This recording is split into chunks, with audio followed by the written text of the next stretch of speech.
പ്രാർത്ഥനയുടെ ഈശോ. പന്തക്കുസ്തയ്ക്ക് മുൻപ് നമ്മുടെ കർത്താവിന്റെ പരസ്യ ജീവിതകാലത്ത് അപ്പസ്തോലന്മാർ ബലഹീനരും നിലപാടുകളിൽ വ്യത്യസ്തരും ചിലപ്പോഴൊക്കെ കലഹപ്രിയരുമായിരുന്നു. ശാഖകൾ മുന്തിരിവള്ളിയോട് ഒട്ടി നിൽക്കുന്നത് പോലെ ഈശോയോടുള്ള സ്നേഹമാണ് അവരെ ഒന്നിച്ചു നിർത്തിയത്.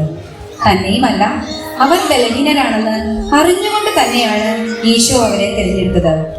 തിരഞ്ഞെടുക്കുക മാത്രമല്ല, ഈശോ അവർക്ക് വേണ്ടി ആത്മാർത്ഥമായി പ്രാർത്ഥിക്കുന്നത് യോഹന്നാന്റെ സുവിശേഷം 17-ാം അധ്യായത്തിൽ നമുക്ക് കാണാം. ഇതിൽ നിന്ന് 2 കാര്യങ്ങൾ മനസ്സിലാക്കാം. ഒന്ന്, ആരും നമുക്ക് വേണ്ടി പ്രാർത്ഥിക്കുന്നില്ലെങ്കിലും ഈശോ തന്നെ നമുക്ക് വേണ്ടി ദൈവപിതാവിന്റെ മുൻപിൽ പ്രാർത്ഥിക്കുന്നു. 2, നാമും പരസ്പരം പ്രാർത്ഥിക്കാൻ കടപ്പെട്ടവരാണ്. നമുക്ക് പ്രാർത്ഥനയുടെ ഈശോയെയും അപ്പസ്തോലന്മാരെയും ഒന്ന് കണ്ടു നോക്കിയാലോ? എങ്കിൽ പിന്നെ നമുക്ക് പാലസ്തീനയിലേക്ക് തന്നെ പോകാം.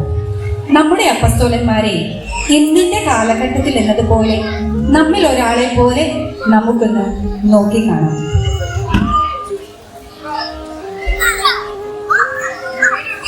ദാ വരുന്നു ഈശോയും അപ്പസ്തോലന്മാരും. വചനം മാംസമായവൻ, ദിവ്യകാരുണ്യനാഥൻ തന്റെ ശിഷ്യന്മാരുടെ കൂടെ വരുന്നത് കാണാൻ എന്തൊരു രസമാണ്. ഓ, ഈശോ വളരെ തിരക്കിലാണല്ലോ. എങ്കിൽ നമുക്ക് അപ്പസ്തോലന്മാരുടെ അടുത്തേക്ക് പോകാം. ആദ്യം വന്നത് അപ്പസ്തോലന്മാരുടെ തലവനായ പത്രോസും സഹോദരൻ അന്ത്രയോസും. തൊട്ടുപുറകിൽ ഈശോയുടെ പ്രിയ ശിഷ്യനായ യോഹന്നാനും സഹോദരൻ യാക്കോബും. 4 പേരും മീൻപിടുത്തക്കാരാണ് കേട്ടോ. മീനെ പിടിച്ചോണ്ടിരുന്ന ഇവരെ മനുഷ്യരെ പിടിക്കാമെന്ന് പറഞ്ഞാണ് കർത്താവ് കൂടെ കൂട്ടിയത്. ഇനി വരുന്നത് സുവിശേഷകനായ മത്തായിയും കൂടെ ശിമയോനും. നോക്കൂ, കാണുന്നതും കേൾക്കുന്നതുമായ എല്ലാ കാര്യങ്ങളും ഒരു നിധി പോലെ അദ്ദേഹം പകർത്തുന്നു. ഭാവിയിൽ സുവിശേഷം എഴുതുന്നതിനെ കുറിച്ച് ഈശോ എന്തെങ്കിലും പറഞ്ഞോ ആവോ? ഒരു തീവ്രവാദിയായിരുന്നെന്നും മാരക രോഗത്തിൽ നിന്ന് ഈശോ സൗഖ്യപ്പെടുന്നെന്നും ശിമയോനെ കുറിച്ച് വായിച്ചിട്ടുണ്ട്. പിറകിലായി യൂദാ കറിയോസും സഹോദരൻ ജെയിംസും. ഇവർ 2 പേരും ഈശോയുടെ കളിക്കൂട്ടുകാരും കസിൻസുമായിരുന്നു. എത്ര ഭാഗ്യപ്പെട്ടവർ അല്ലേ? ഇനി വരുന്നയാളെ മനസ്സിലായോ? നമ്മുടെ സ്വന്തം തോമാസ് ലീഹ. രസികനായ അദ്ദേഹം പൊതുവെ സന്തോഷപ്രിയനും കൂട്ടത്തിൽ കൊള്ളാവുന്ന ഒരു പാചകക്കാരനും കൂടിയാണ്. അവസാനം ഇതാ ഫിലിപ്പോസും ബർത്തലോമിയായും. കൂട്ടത്തിൽ ഏറ്റവും മുതിർന്നവരും പ്രായം ചെന്നവരുമാണിവർ. പക്ഷേ സുവിശേഷം പറയാൻ പ്രായം ഒരു പരിധിയല്ലെന്ന് പന്തക്കുസ്തയ്ക്ക് ശേഷം അപ്പസ്തോല പ്രവർത്തനങ്ങളിൽ കർത്താവിന്റെ ആത്മാവ് ഫിലിപ്പോസിനെ സംവഹിച്ചുകൊണ്ട് പോകുമ്പോൾ തന്നെ നമുക്ക് മനസ്സിലാക്കാം.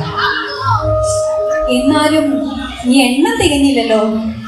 യൂദാസ് കറിയാത്തോയെ കാണാനില്ലല്ലോ. അദ്ദേഹം എവിടെ പോയി? പത്രോസിന്റെ മുഖത്തേക്ക് നോക്കൂ, ആകെ ഒരു പരിഭ്രമം. എന്തു പറ്റി?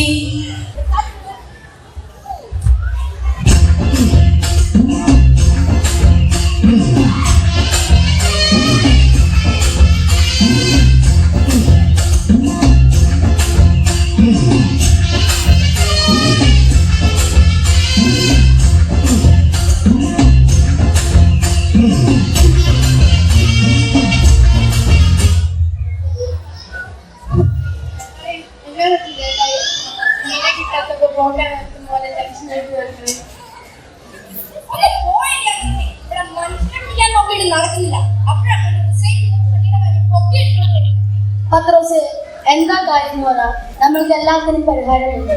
ഷിമയോനെ, ആ യൂദാസിനെ കടയിൽ പറഞ്ഞു വിട്ടേക്കുന്നേ. മാത്രമല്ല പണസഞ്ചി അവന്റെ കയ്യിലാ.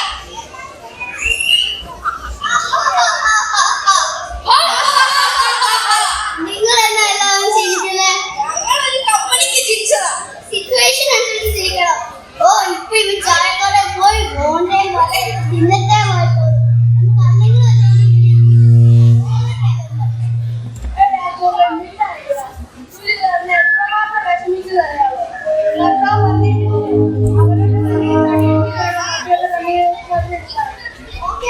എന്റെ കണ്ണിന് അറിയില്ല, അവന്റെ കണ്ണിന് അറിയില്ല. എല്ലാവരുടെ പൈസയാണ് ബ്രോ.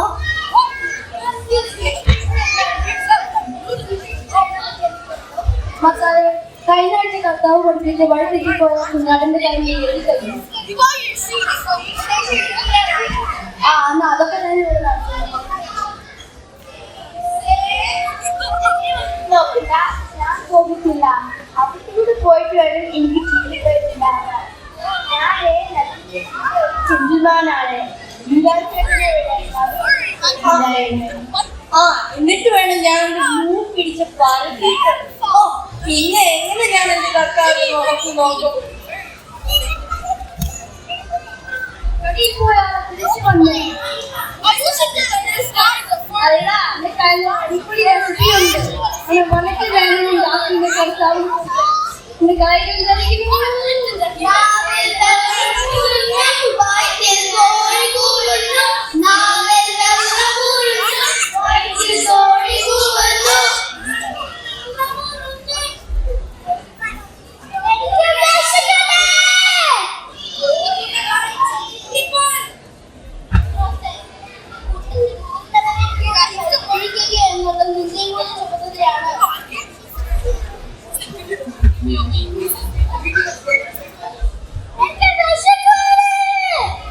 അയ്യോ, ആരെങ്കിലും ഓടി വായോ, ഇവരുടെ ഷുഗർ കാണുന്നു എന്നാ തോന്നുന്നേ.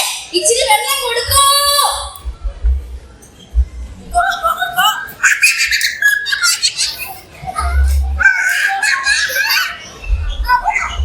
എല്ലാരും ഇവിടെ ഉണ്ടല്ലോ. കടയിൽ പോലെ യുദാസ് തിരിച്ചു വന്നില്ലേ? ഇല്ല ഗുരു. ഗുരു, അവന്റെ കയ്യിൽ പണസഞ്ചിയുണ്ട്. ആ പണയില്ലാതെ നമുക്ക് ഒന്നും ചെയ്തില്ലല്ലോ. ആ അതാ വന്നിരുന്നു. പാവം, അവന്റെ അടുത്ത് കുറെ ചുമട്ടുണ്ട്.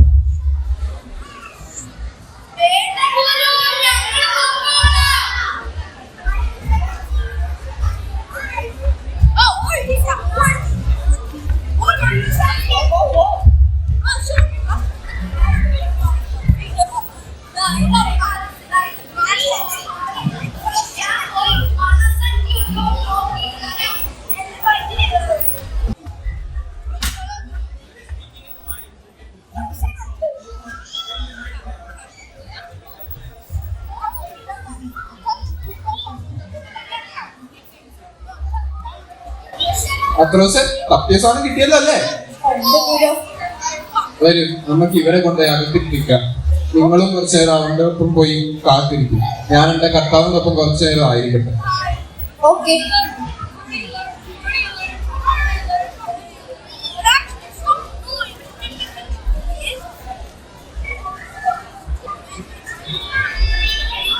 പിതാവേ, സമയമായിരിക്കുന്നു. പുത്രൻ അവിടുത്തെ മഹത്വപ്പെടുത്തേണ്ടതിന് പുത്രനെ അങ്ങ് മഹത്വപ്പെടുത്തേണ്ടത്. എന്തെന്നാൽ അവിടുന്ന് അവന് നൽകിയിട്ടുള്ളവർക്കെല്ലാം അവൻ നിത്യജീവൻ നൽകേണ്ടതിന് എല്ലാവരുടെയും മേൽ അവൻ അവിടുന്ന് അധികാരം നൽകിയിരിക്കുന്നുവല്ലോ. ഏക സത്യദൈവമായ അവിടുത്തെയും അങ്ങയച്ച യേശു ക്രിസ്തുവിനെയും അറിയുക എന്നതാണ് നിത്യജീവൻ. അവിടുന്ന് എന്നെ ഏൽപ്പിച്ച ജോലി പൂർത്തിയാക്കിക്കൊണ്ട് ഭൂമിയിൽ അവിടുത്തെ ഞാൻ മഹത്വപ്പെടുത്തി. ആകയാൽ പിതാവേ, ലോക സൃഷ്ടിക്ക് മുമ്പ് എനിക്ക് അവിടുത്തോടുകൂടി ഉണ്ടായിരുന്ന മഹത്വത്താൽ ഇപ്പോൾ അവിടുത്തെ സന്നിധി എന്നെ മഹത്വപ്പെടുത്തണമേ. ലോകത്തിൽ നിന്ന് അവിടുന്ന് എനിക്ക് നൽകിയവർക്ക് അവിടുത്തെ നാമം ഞാൻ വെളിപ്പെടുത്തി. അവർ അങ്ങയോടേതായിരുന്നു. അങ്ങ് അവരെ എനിക്ക് നൽകി. അവർ അങ്ങയുടെ വചനം പാലിക്കുകയും ചെയ്തു. അവിടുന്ന് എനിക്ക് നൽകിയതെല്ലാം അങ്ങിൽ നിന്നാണെന്ന് അവർക്കോട് അറിയുന്നു. എന്തെന്നാൽ അങ്ങ് എനിക്ക് നൽകിയ വചനം ഞാൻ അവർക്ക് നൽകി. അവർ അത് സ്വീകരിക്കുകയും ഞാൻ അങ്ങയുടെ അടുക്കൽ നിന്ന് വന്നുവെന്ന് സത്യമായി അറിയുകയും അങ്ങ് എന്നെ അറിയിച്ചുവെന്ന് വിശ്വസിക്കുകയും ചെയ്തു. ഞാൻ അവർക്ക് വേണ്ടിയാണ് പ്രാർത്ഥിക്കുന്നത്, ലോകത്തിന് വേണ്ടിയല്ല. അങ്ങ് എനിക്ക് തന്നവർക്ക് വേണ്ടിയാണ് പ്രാർത്ഥിക്കുന്നത്. എന്തെന്നാൽ അവർ അവിടത്തേക്കുള്ളവരാണ്. എനിക്കുള്ളതെല്ലാം അങ്ങയുടേതാണ്, അങ്ങേക്കുള്ളതെല്ലാം എൻ്റേതും. ഞാൻ അവരിൽ മഹത്വപ്പെട്ടിരിക്കുന്നു. ഇനിമേൽ ഞാൻ ലോകത്തിലല്ല, എന്നാൽ അവർ ലോകത്തിലാണ്. ഞാൻ അങ്ങയുടെ അടുത്തേക്ക് വരുന്നു. പരിശുദ്ധനായ പിതാവേ, നമ്മെപ്പോലെ അവരും ഒന്നായി ഇരിക്കേണ്ടതിന് അവിടുന്ന് എനിക്ക് നൽകിയ അവിടുത്തെ നാമത്തിൽ അവരെ അങ്ങ് കാത്തുകൊള്ളണമേ. ഞാൻ അവരോടുകൂടെ ആയിരുന്നപ്പോൾ അങ്ങ് എനിക്ക് നൽകിയ അവിടുത്തെ നാമത്തിൽ ഞാൻ അവരെ സംരക്ഷിച്ചു. ഞാൻ അവരെ കാത്തു സൂക്ഷിച്ചു. വിശുദ്ധ ലിഖിതം പൂർത്തിയാകാൻ വേണ്ടി നാശത്തിൻ്റെ പുത്രനല്ലാതെ അവരിൽ ആരും നഷ്ടപ്പെട്ടിട്ടില്ല. എന്നാൽ ഇപ്പോൾ ഇതാ ഞാൻ അങ്ങയുടെ അടുത്തേക്ക് വരുന്നു. ഇതെല്ലാം ലോകത്തിൽ വെച്ച് ഞാൻ സംസാരിക്കുന്നത് എൻ്റെ സന്തോഷം. എൻ്റെ പൂർണ്ണതയിൽ അവർക്കുണ്ടാകേണ്ടതിനാണ് അവിടുത്തെ വചനം അവർക്ക് ഞാൻ നൽകിയിരിക്കുന്നു. എന്നാൽ ലോകം അവരെ ദ്വേഷിച്ചു. എന്തെന്നാൽ ഞാൻ ലോകത്തിൻ്റേതല്ലാത്തതുപോലെ അവരും ലോകത്തിൻ്റേതല്ല. ലോകത്തിൽ നിന്ന് അവരെ അവിടുന്ന് എടുക്കണമെന്നല്ല, ദുഷ്ടനിൽ നിന്ന് അവരെ കാത്തുകൊള്ളണമെന്നാണ് ഞാൻ പ്രാർത്ഥിക്കുന്നത്. ഞാൻ ലോകത്തിൻ്റേതല്ലാത്തതുപോലെ അവരും ലോകത്തിൻ്റേതല്ല. അവരെ അങ്ങ് സത്യത്താൽ വിശുദ്ധീകരിക്കണമേ. അവിടുത്തെ വചനമാണ് സത്യം. അങ്ങ് എന്നെ ലോകത്തിലേക്ക് അയച്ചതുപോലെ ഞാനും അവരെ ലോകത്തിലേക്ക് അയച്ചിരിക്കുന്നു. അവരും സത്യത്താൽ വിശുദ്ധീകരിക്കപ്പെടേണ്ടതിന് അവർക്ക് വേണ്ടി ഞാൻ എന്നെ തന്നെ വിശുദ്ധീകരിക്കുന്നു. അവർക്ക് വേണ്ടി മാത്രമല്ല, അവരുടെ വചനം മൂലം എന്നിൽ വിശ്വസിക്കുന്നവർക്ക് വേണ്ടി കൂടിയാണ് ഞാൻ പ്രാർത്ഥിക്കുന്നത്. അവരെല്ലാവരും ഒന്നായിരിക്കാൻ വേണ്ടി പിതാവേ, അങ്ങെന്നിലും ഞാൻ അങ്ങയിലും ആയിരിക്കുന്നത് പോലെ അവരും തമ്മിലായിരിക്കുന്നതിനും അങ്ങനെ അവിടുന്ന് എന്നെ അയച്ചുവെന്ന് ലോകം അറിയുന്നതിനും വേണ്ടി ഞാൻ പ്രാർത്ഥിക്കുന്നു. നാം ഒന്നായിരിക്കുന്നത് പോലെ അവരും ഒന്നായിരിക്കുന്നതിന് അങ്ങെനിക്ക് തന്ന മഹത്വം അവർക്ക് ഞാൻ നൽകിയിരിക്കുന്നു. അവർ പൂർണ്ണമായി ഒന്നാകേണ്ടതിന് ഞാൻ അവരിലും അവിടുന്ന് എന്നിലുമായിരിക്കുന്നു. അങ്ങനെ അങ്ങെന്നെ അയച്ചുവെന്നും അങ്ങെന്നെ സ്നേഹിച്ചതുപോലെ തന്നെ അവരെയും സ്നേഹിച്ചുവെന്നും ലോകമറിയട്ടെ. പിതാവേ, ലോകസ്ഥാപനത്തിന് മുമ്പ് എന്നോടുള്ള അവിടുത്തെ സ്നേഹത്താൽ അങ്ങെനിക്ക് മഹത്വം നൽകി. അങ്ങെനിക്ക് നൽകിയവരും അത് കാണാൻ ഞാൻ ആയിരിക്കുന്നിടത്ത് എന്നോടുകൂടെ അവരും ആയിരിക്കണമെന്ന് ഞാൻ ആഗ്രഹിക്കുന്നു. നീതിമാനായ പിതാവേ, ലോകം അങ്ങയെ അറിഞ്ഞിട്ടില്ല, എന്നാൽ ഞാൻ അങ്ങയെ അറിഞ്ഞിരിക്കുന്നു. എന്നെ അവിടുന്നാണ് അയച്ചതെന്ന് ഇവരും അറിഞ്ഞിരിക്കുന്നു. അങ്ങയുടെ നാമം അവരെ ഞാൻ അറിയിച്ചു. അവിടുന്ന് എനിക്ക് നൽകിയ സ്നേഹം അവരിൽ ഉണ്ടാകേണ്ടതിനും ഞാൻ അവരിൽ ആയിരിക്കേണ്ടതിനുമായി ഞാൻ ഇനിയും അത് അറിയിക്കുന്നു.